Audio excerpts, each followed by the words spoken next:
बहुत समय पहले की बात है। सुदूर दक्षिण में किसी प्रतापी राजा का राज्य था। राजा के 3 पुत्र थे। एक दिन राजा के मन में आया कि पुत्रों को कुछ ऐसी शिक्षा दी जाए कि समय आने पर वे राजकाज संभाल सके। इसी विचार के साथ राजा ने अपने सभी पुत्रों को दरबार में बुलाया और बोला, पुत्रों, हमारे राज्य में नाशपति का कोई वृक्ष नहीं है।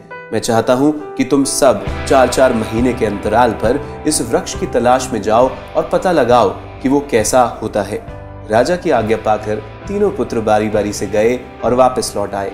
सभी पुत्रों के लौट आने पर राजा ने पुनः सभी को दरबार में बुलाया और उस पेड़ के बारे में बताने को कहा।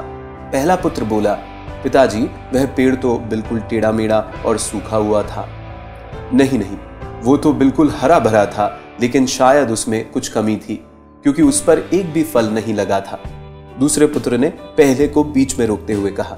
फिर तीसरा पुत्र बोला, भैया, लगता है कि आप कोई गलत पेड़ देकर आए हैं, क्योंकि मैंने सचमुच नाशपति का पेड़ देखा। वो बहुत ही शानदार था और फलों से लदा हुआ था। और तीनों पुत्र अपनी अपनी बात को लेकर आपस में विवाद करने लगे। तभी राजा अपने सिंहासन से उठे और बोले, पुत्रों, तुम्हें आपस में बहस करने की कोई आवश्यकता नहीं है।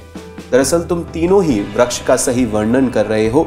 मैंने जानबूझकर तुम्हें अलग अलग मौसम में वृक्ष खोजने भेजा था, और तुमने जो देखा वो इस मौसम के अनुसार ही था। मैं चाहता हूं कि इस अनुभव के आधार पर तुम तीनों बातों को गांठ बांध लो। पहली बात, किसी चीज के बारे में सही और पूर्ण जानकारी चाहिए तो तुम्हें उसे लंबे समय तक देखना परखना चाहिए, फिर चाहे वो कोई विषय हो, वस्तु हो या फिर कोई व्यक्ति ही क्यों ना हो। दूसरी बात, हर मौसम एक सा नहीं होता।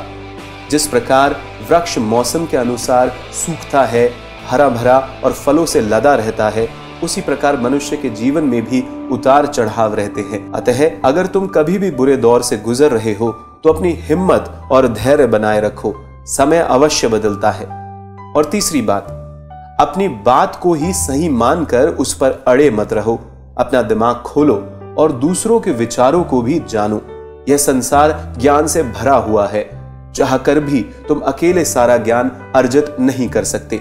इसलिए भ्रम की स्थिति में किसी ज्ञानी व्यक्ति से सलाह लेने में संकोच मत करो।